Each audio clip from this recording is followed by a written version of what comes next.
What's up, everybody? We're back for another review for The Conjuring. The Devil Made Me Do It, the third film in the Conjuring franchise, and I believe the eighth film in the extended Conjuring universe, which is an interesting universe to say. Zack is on assignment this week, and I brought in someone who knows horror better than either Zack or I, which Mr. Mike Hanley is here. He loves the horror. Yes. He was raised on it, you could say. Oh, yeah. 3 years old. Which is really all you need to know if you want to understand Mike's personality or literally any of the behavioral choices he makes. The man watched horror movies when he was like 5. 3. Oh, 3. I was being kind to your parents. I'm sorry. I was too nice to them. Let's do the thing we always do. Let's jump into a quick non-spoiler section. Okay. I'll go first and just say, I think that if you like the other two Conjuring films, you will probably somewhat like this. It's definitely not on the level of the previous two, and I think there's one very large reason why that's the case, which is the obvious director change.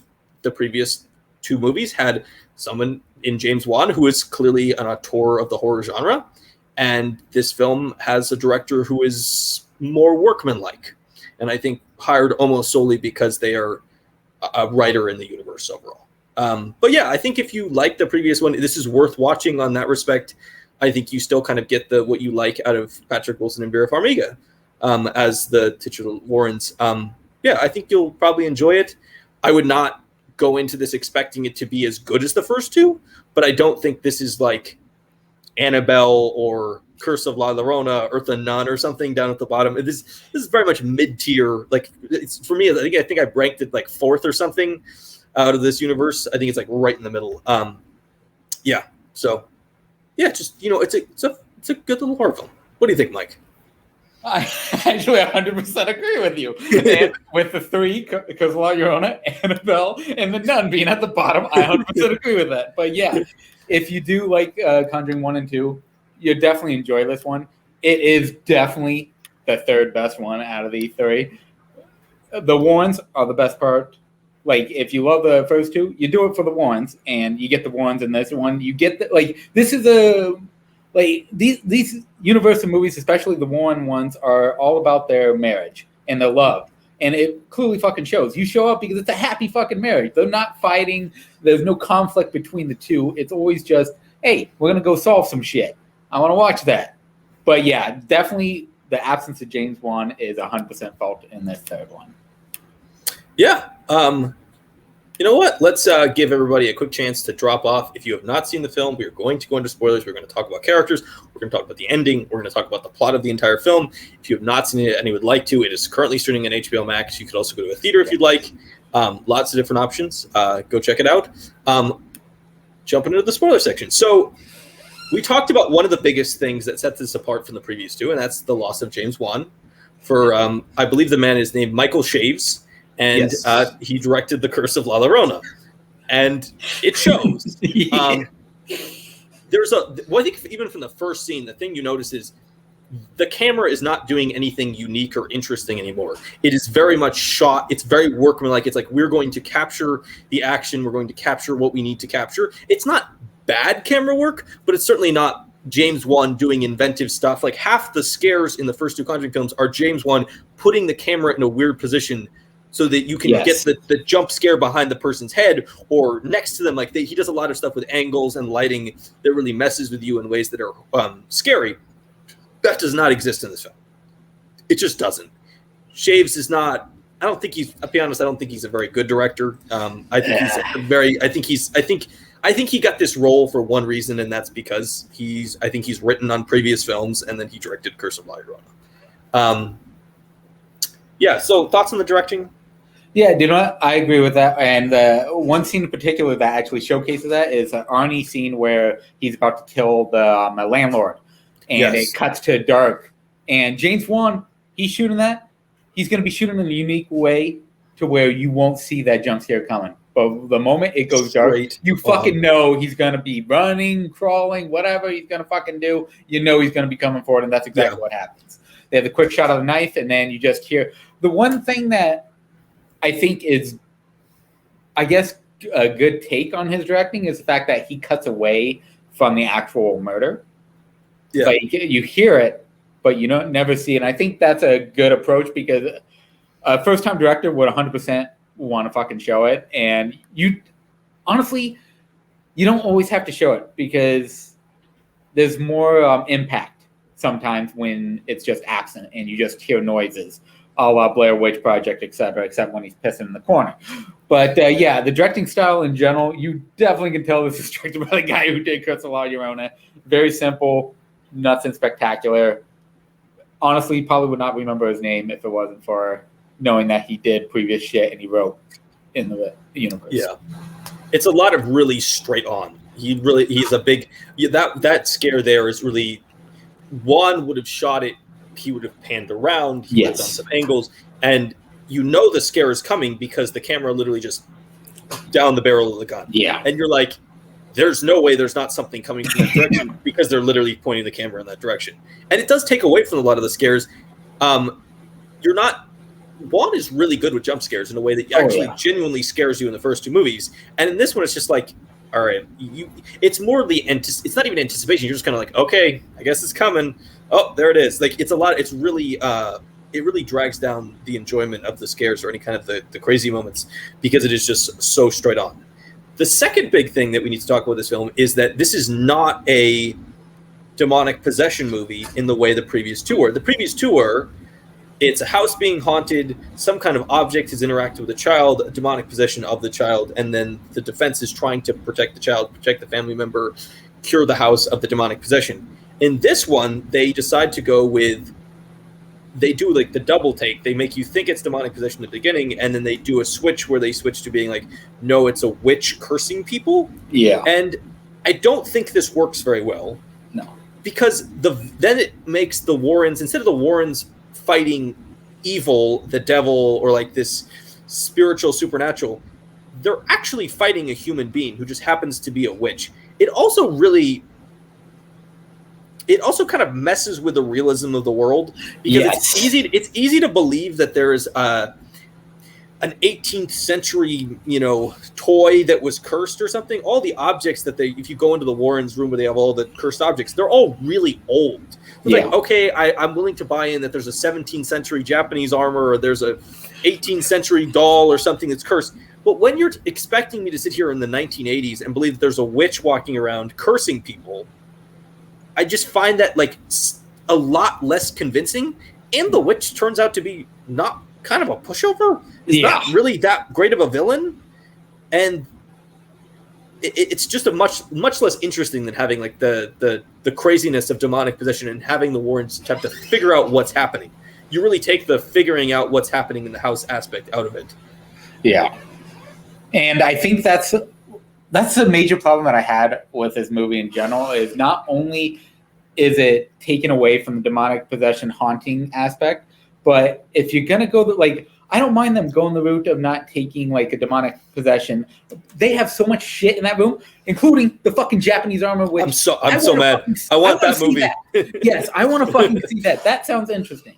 You pick an object that you don't actually see in that room for the first two movies at all. Because I looked for it. I couldn't fucking find it unless it's hidden in a corner somewhere. And the problem with it is the fact that it's more of a detective story than anything. And that kills it for me because the Warrens aren't fucking detectives. They're not they're the demonologists. They're fucking exorcists. That's their job. Not helping out fucking detectives find a fucking missing girl. Like that aspect, like I enjoy every part of following the Warrens in these films. I do. But when it turns out to be more police procedural than an actual Conjuring story, that's where I have my issue with it. It's the whole aspect of, like you said, a villain that's very bland. Like, yeah, do I care for the nun at all? Not really, but at least it's something interesting. This isn't really interesting for this world. And the first two movies are grounded in like half reality and half fantastical elements that it meshes well together. This one goes more towards the fantastical elements, and it doesn't have that grounded realism in there to really match with it, and I think that's what it hurts it the most. Yeah, and this is also then forces the Warrens to really be just the spiritual aspects of those characters. There's less the grounded aspects of the characters. I mean, Lorraine Warren spends like 75% of this film like in dream sequence and like flashing back, and it kills her character. Like she's so not memorable, because in the other films she would do that, but she'd do that for a specific moment. It was really powerful because it was the one moment where she would have the vision and that would help them figure out the problem. In this movie, she just like has visions like 45,000 times. Yeah. And by the end, you're just like, okay, she's doing it again. Like, it's not that interesting anymore. It feels like they overplayed some sections of the movie. They underplayed others. Yeah, I don't know what they were trying to do here. It's very frustrating at times because you're like, it's the same couple from the previous movies. Although I do think that, I will say they're a little bit not on the same level. I can't tell if it's a writing issue or that Patrick Wilson and Vera Farmiga are just, it's been a long time since they did this. I believe the last one was Coming Home, the Annabelle Coming Home, which is... Are they even in that one? Yeah. It's because it takes place in their house. They're barely in it. Like, like it's not about them, but they're at the beginning, and I believe they're at the end of that film. I remember this. They also have not been in a full Conjuring film since 2016. Yeah. Now, this was probably shot in 2019, 2020, but it does seem like there's been some time passed. They do seem a little bit less engaged than they previously have. Yeah. They aged them up quite a lot, I believe. Oh, yeah. I think they jumped 7 or 8 years. I believe that the Conjuring 2 is in the early 70s, 70, 71, and this is 81. Yes. So they aged them at least they aged them at least 10 years. It's an interesting choice to make them so much weaker characters. Especially the heart attack moment. Like, let's talk about this. Yeah. I got takes. Yeah.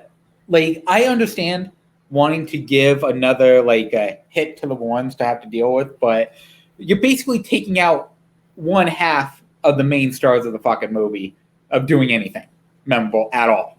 Like, it sucks because then she's running after, like, on the cliff sequence, she's running after the goal and the vision while he's barely fucking surviving walking. And then she has to go into the house. Like, I get that it can help bring moments more to her, but for some reason, even the moments where it singles on her aren't memorable. It could have easily been both of them, and it would have worked. Well, they do. There are two problems. One, a lot of times when they focus on her, it's purely in the dream sequence, so we get to see very little of her real-world life, which I think hurts any attempted focus on her. The second part is they don't actually stick to the whole Ed Warren has a heart attack and has to be saved. Because there's parts of the movie where, like, he's basically passing out, walking around. Yeah. And then there's parts of the movie where he's swinging a sledgehammer at people. And it's like, this doesn't make any sense. You guys are not consistent. And then, like, he's like, oh, I need my pills. It's like, dude, you just, like, smashed, like, 15 pillars and ran along like a crazy person, and now you need your pills? Like, why didn't, like, I mean, are we supposed to believe that, like, the witch's curse protected him from heart attacks? Like, it doesn't make any sense. Like, it's a very inconsistent, like, they give him an injury, they attempt to weaken him, but they're also then very inconsistent in the way that they choose to weaken him. Like, he just doesn't consistently have the same problem that you would expect. And it does really drag. And you're right. They try to focus on Lorraine and it doesn't really work. Mostly because that couple has always been, the husband is the forefront and she's the one sitting behind, kind of like thinking through stuff quietly at times, kind of, and then coming in with a really big insight. Well, he does. She's a silent Bob to his Jay. She comes in with that fucking sledgehammer move. That's an interesting way to compare the Conjuring, but I'm not surprised you did it. So, basic plot of this movie is they are trying to do an exorcism on a little kid. Yeah. This part also has a just raging plot hole that I don't understand how they, like, the characters are idiots. And they're failing to do this exorcism on this 8-year-old. And there's another part where, like, his sister's boyfriend goes, oh, just take me instead of him. Yeah. And so the kid gets freed. And then clearly something happens to the other kid. They don't even seem to notice this. The only person that does is Ed Warren, and he's having the heart attack. So, but the problem with that, like, I rewatched it today because I wanted to focus on that part because I wanted to see, because when he wakes up from his heart attack, he literally says, it's in him. It's in the guy. Okay. But he was still awake. he was mind you, he was having the heart attack. I get it, but at the same time, he could have fucking pointed at the kid or something to go, look at the kid. The kid is freaking out. I also don't understand how he's the only one who notices. Yeah, I don't either. Like, I understand there are that several characters who are close. I understand, like, the sister is focused on the little kid because, it's her little brother. She's gonna be focused, but like the parents don't fucking notice that the son is kind of like the same eyes and kind of just standing still. It's kind of weird. Like, at least the parents, I understand how Lorraine Warren is focused on Ed and the sister's focused on the little brother. I get that, but you got two other and the priest. The priest got kind of knocked out, but he's still awake. You got three people in that room that should be noticing that this dude does not seem right. Well, it's also to say your brother was just possessed by some kind of demon. Yes. You should be on high alert. Why are you should be seeing demonic possession everywhere. Why is it that you just like totally ignore the fact that this dude is acting like a complete weirdo? Like, it doesn't make any, like, his eyes are, he's like weird veins in his neck. Like, what? Yeah. Why have you not noticed any? It's such a weird moment that they're just like, he's acting completely bizarre, and no one ever goes, why is he acting completely bizarre? It's like it's a very weird moment. It really does feel like they got lazy and they were like, oh, people just won't notice. Like, they just wanted to get to the next part of the stage, and they didn't want to create a more interesting or like intelligent way for that to happen. They just kind of let it slide. And then so the kid who's possessed kills somebody. Shocker. Yes. And he gets, he's going to get tried for manslaughter. And this is, I guess, the first time in the U.S. that anyone claimed demonic possession as a defense for murder charges. And this is, I will admit, from this point on, the jail story doesn't make a lot of sense. There's a lot of outside people being allowed into the jail at a lot of different hours. Yeah. They don't, I don't know if people know this, they don't let murderers have visitors at night. Like, they might not let you have visitors, period, let alone just like visit. There's a lot of weird stuff. They seem to buy into the demonic possession thing more than they probably I feel like they will. Like, honestly, if I was a lawyer and I was trying to prosecute a murder and then I was like demonic possession, I'd laugh at them. I'd be like, okay, cut the shit. This is not that's not how the world works. So then the Warrens have to like prove the demonic possession, and there's some weird thing where, it's not demonic, but this is the moment they figure out it's not demonic possession because the curse isn't inside him anymore because he can read the Bible. And if he was actually possessed, like in the previous film, every time in the previous films, anytime you show a cross or you read the Bible or holy water, like you see the reaction from the person who's cursed. And that's when they start going, oh, like what's going on? And this is part of the moment where they start realizing, oh, this is actually a curse sent by a witch rather than like the demonic possession based on an object. And then they start investigating this. They find another death. The big thing here is that being stabbed 22 times is something that's consistent between the landlord and this other person who's victim. And then this is when Lorraine has this vision and she witnessed the whole witch occultist person. And then they just keep investigating. They keep investigating. They meet the best character in the film, which is I don't want to screw this up. I got to get his name right. Father Kastner. The A+ performance in this film, played by John Noble, absolutely kills it, and he's so good. He's had previous experience with like occults, and then later on, it's revealed, he had a daughter, and she's actually the witch. Yeah, which is it's sort of an interesting reveal. Yeah, except you almost expect the reveal you expect is, she's the witch and he's helping her. So the fact that he just like reveals this randomly and like hasn't earlier in the film, isn't that weird? Yeah, it's kind of strange that it's saved for later on like that, where he could have easily just went, hey, something's up. I got this daughter that, Yeah, it's weird that he waits so long. Like, he doesn't proactively take the steps to tell people that this is happening. Yeah.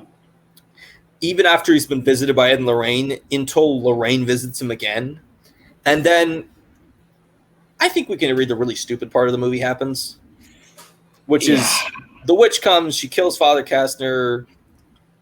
And that's the vision that she had, basically. That was the beginning of the vision that she had of the board and shit like that. I don't really understand why she hates her father that much. Yeah. It doesn't make a lot of sense why she becomes a member of the occult, starts casting these things. It doesn't really make a sense why she hates her father. It just sort of happens. She kills him. She goes after Ed and Lorraine. They have to destroy the what is the thing the altar. They destroy the witch's altar. That's how you break the curse. She throws some powder in Ed's eyes. He goes like crazy. He starts swinging a sledgehammer all over the place, and then I guess the argument is that like, oh, he came out of it because of love.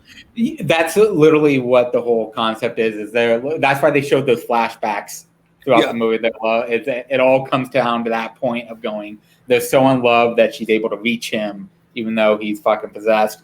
It's very, very goofy, string and goofy. There could have been a very better approach to how he gets out of demonic possession, because I think that is an interesting concept that they could have explored, is him as one of them becoming possessed and what happens with them. But they kind of just go, he's possessed. 10 seconds later, he's not possessed because love saved him. It's kind of like, he has a random vision and he smashes the altar with the sledgehammer, and then the witch dies, and because the devil needs a soul.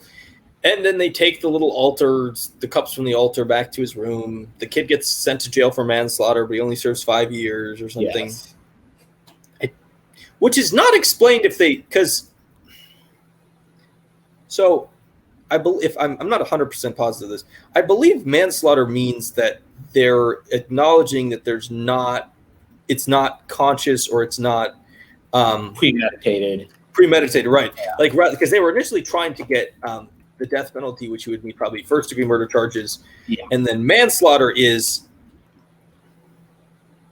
like you've killed somebody, but it's without malice, or it's circumstances where you're not trying to murder, but you do end up murdering. So I guess the idea is that they must have bought the demonic possession thing. I'm guessing, since they never really like this is.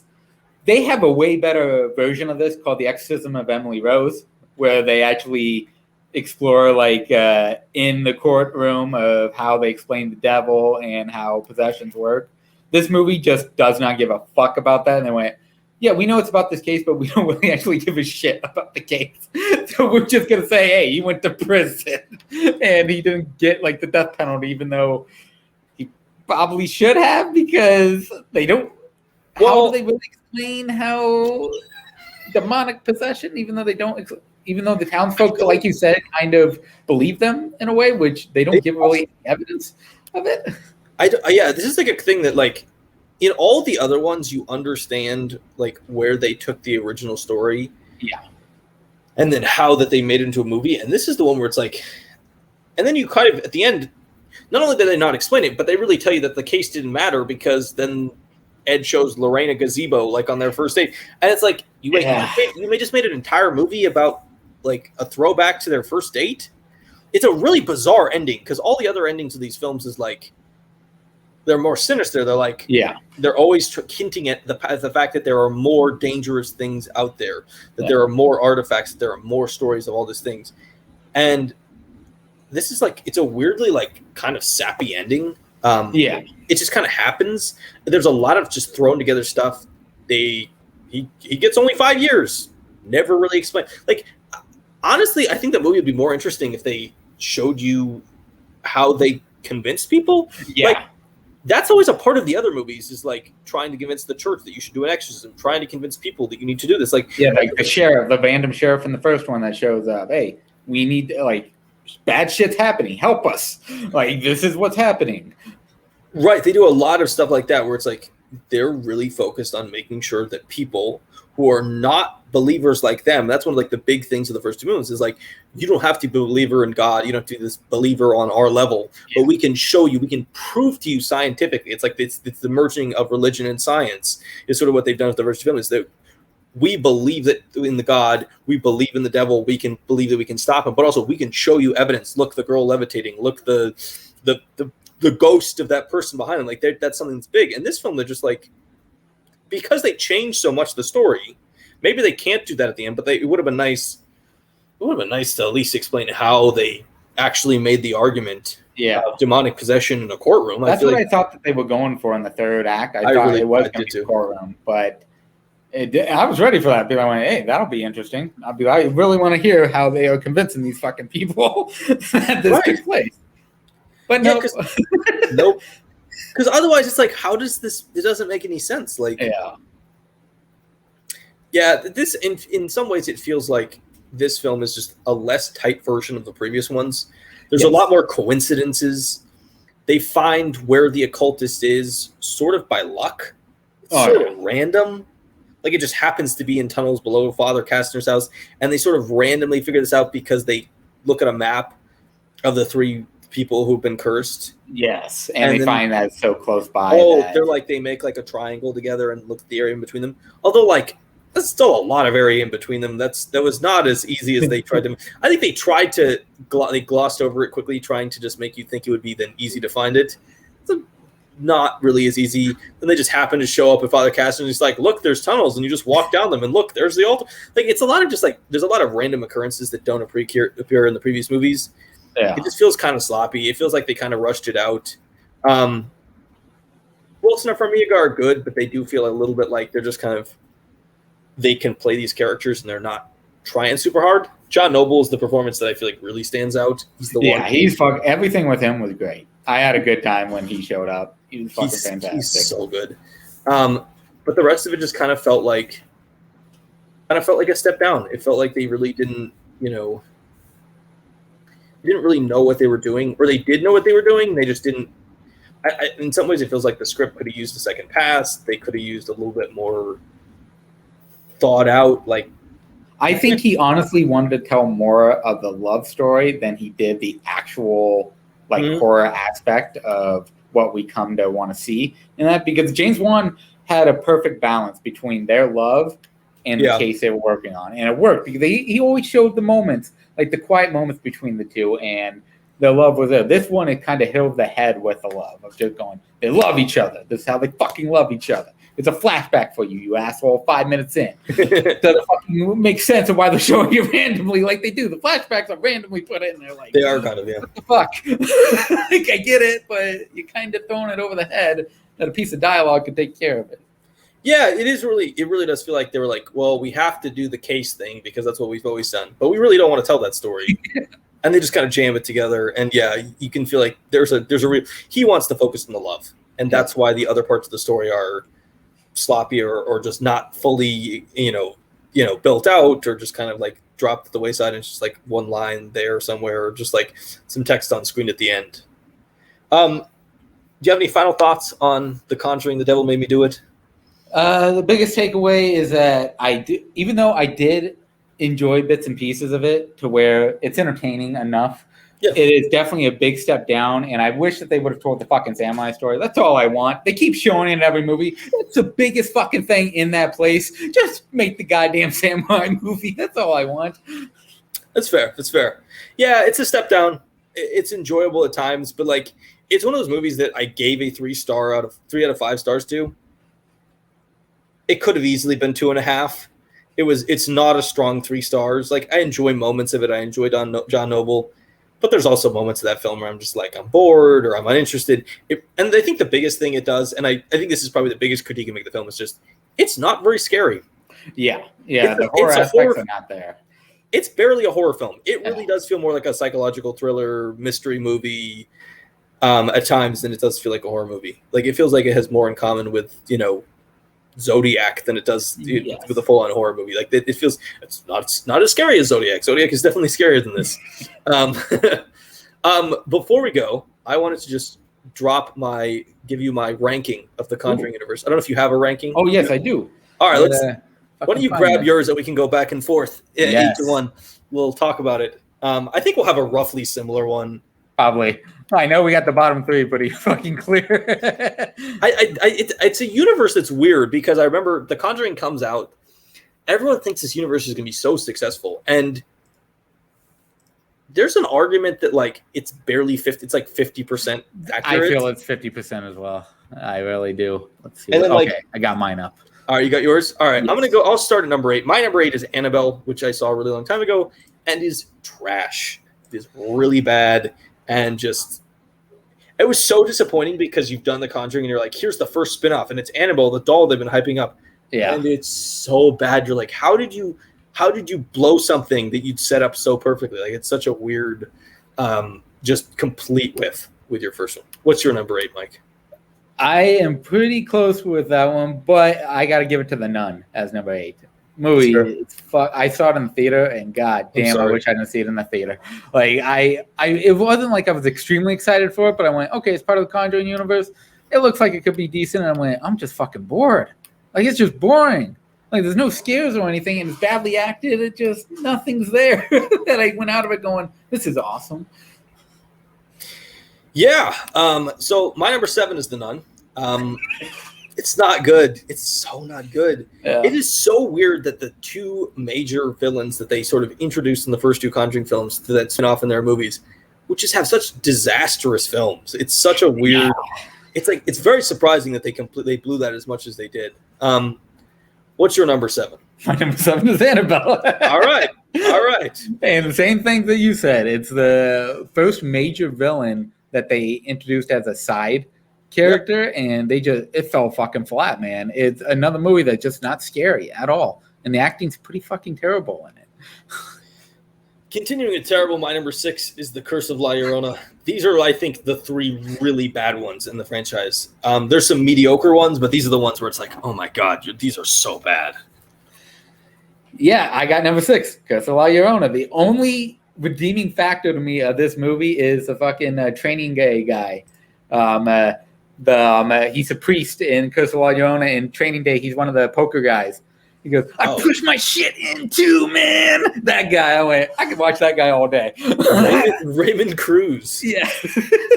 That guy's just fucking hilarious to me. Dude has a interesting here. He's also an Alien 4. Yes. Lucky dude.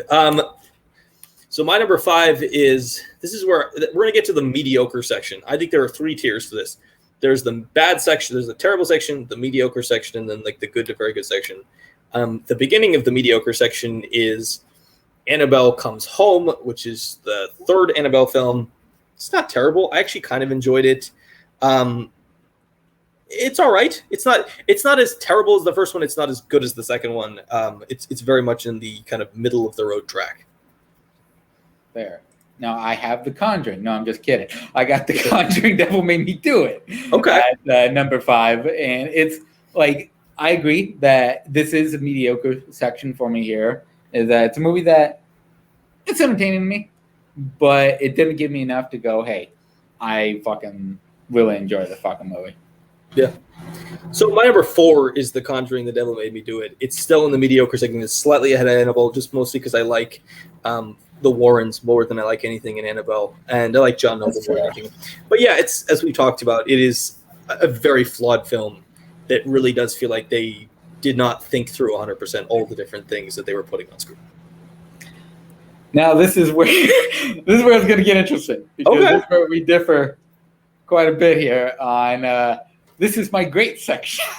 This is where the first 4, like how I'm 50-50. We talked about the first, and now I go Conjuring 2. Okay. And I still love The Conjuring 2. Like, I think the story's great. The Warrens are fucking perfect in it. The little kids, all fucking good. They have some great fucking scares in it. But I just love the second and third Annabelle a little more. Just a little bit. That's fair. So that was your number 4. My number 3 is The Conjuring 2. Ooh. I do think the biggest problem with it from the first one is that they tacked on, I believe, 20 or 30 extra minutes to the runtime. Yeah. And there are moments you can tell that you didn't need as much. I also think that, like, maybe the biggest problem with the second is, while very enjoyable and very good at times, it is very similar to the first one. Yeah, that's completely fair. And, like, I know we just spent a lot of time kind of crapping on the third one for completely changing the mold. I'm not against their changing the mold. I just wish that the execution had been better. I don't think either of us are sitting here saying you have to do demonic possession every time. Just do it better. Give us a samurai movie. That's all we fucking want. Give us the samurai movie. What's your number 3? Number 3 is Annabelle Comes Home, and it's mainly because it takes place mainly in that fucking room. And I just love that fucking room where they have all their artifacts and shit. Give me that shit all day. I want to see more of that room because I think that room's entertaining. I think the daughter does pretty well. The boyfriend is definitely the standout in that movie, or the semi-boyfriend. He's like the friend, but he's kind of like, it's a very weird like relationship that they have. But I just love that out of nowhere he just starts like trying to beat the shit out of them with a bat. It's fucking amazing. You can watch that shit all day and be entertained. Yeah, it is actually. I remember how much fun this was. My number 2 is the best Annabelle film, which is Annabelle Creation. Yes. Annabelle Creation is really good. It's really fun. Yeah. And it's so weird because I remember watching it being like, all right, I'll watch this because it's part of the universe. If I was not a completionist for stuff like universes, I probably wouldn't watch this, but it is so much better than the first one. It's so much more interesting. It has a bunch of really good kid characters. Yes. It's also just like, and this is another one where it's like, oh, okay, you have a real director helming this. David F. Sandberg kind of has an idea of what he's doing. He's got some ideas. He clearly has some talent. And it's the thing that starts to set apart the movies that succeed in this franchise from the one that don't, is a lot of times just like, do you have a director who could get another directing job? A lot of the ones that succeed, the directors can get other work. A lot of the ones that don't succeed, you probably couldn't get many other positions. That is fair. And my second is also Annabelle Creation. Now, other than The Exorcist, the 2 greatest priests in movies are Henry Thomas in Ouija, Origin of Evil, because he's fucking amazing in that, and Anthony LaPaglia in this one. He's fucking awesome in it. Really good. I love that guy. And then I love a little girl in the wheelchair. She does fucking great. Like, she really acts fucking terrified in this movie, and it fucking shows. Like, there's a jump scare in this movie where she like goes underneath the stairs, and it's just fucking there. And the way that's directed, fucking, I love it. It's great. It is very, very scary in a way that a lot of them are not. My number 1, and I think your number 1 as well, is the original Conjuring. Yes. They did never quite reach the heights again. It's actually, this is sort of a classic horror franchise thing. Yeah. And then a lot of them have the best movie as the first one. There's some you can think of, Friday the 13th's first one is not the best. A lot of people, I guess I may be in the minority in thinking that Nightmare on Elm Street, the best one, is not the first one. But like, obviously stuff like Halloween. Oh no, a lot of people go either to the third one or New Nightmare as their favorite. And I can't argue with that because the third and New Nightmare are both fucking great additions. Like, I'd put that up there as some of the best for Nightmare. Yeah, and then The Conjuring just works. Yeah. It's a great introduction to the Warrens. It's really when you get, I think, the best version of them because you really get to get the freshest version of them. You haven't seen them do stuff again before. I think the family in that one is really interesting. Yes. It's also one of the few movies where like the parents are both name actors, and you get a little bit more star power. That they've started to go on and have a little bit less star power and a little bit kind of just like, random people doing stuff. They're basically making the Warrens as, hey, they're the star power now. Right. Let's just bring in random fucking people and hopefully they can keep up. Yeah, honestly, they should do more John Nobles, which is just like really talented people who don't have necessarily a lot of name recognition or a lot of star power. But like character actors, I think is probably something the universe would really be well served by. Yeah, The Conjuring. Yeah, Conjuring, the 2 things. Marcia Gay Harden is fucking amazing as a mother. Like, other than The Mist, my fucking favorite performance, and then The Clapping Game. That's where the fucking terror comes in. How James Wan knows how to do terror. A clap scares the shit out of you. There's a lot of like real jump moments in that film that are from stuff that you just do not expect. Like to the happen. Nurse that's going across the room and he goes to follow her and then fucking right behind him. That's some good shit. That's a good jump scare. It's some great jump scares. Thank you, Mike, for coming on, talking The Conjuring, The Devil Made Me Do It. I hope our audience enjoyed it. If you have thoughts on The Conjuring, The Devil Made Me Do It, or any of the movies in the universe that we talked about, drop them down below in the comment section. We'd love to interact with you. Go see the film. Watch us after the fact. See what you liked. See if you agreed, disagreed. It's always fun to enjoy new movies. I did not get to see this one in theaters, but I have been back to theaters recently, and that was a fun experience. And see A Quiet Place, too. Oh, I need to see that still. Rips on the big screen. That is a big screen movie right there. But with that being said, thank you, Mike, for coming on. Thank you to our audience for watching. And we will be back soon with more reviews and more regular episodes. Peace out.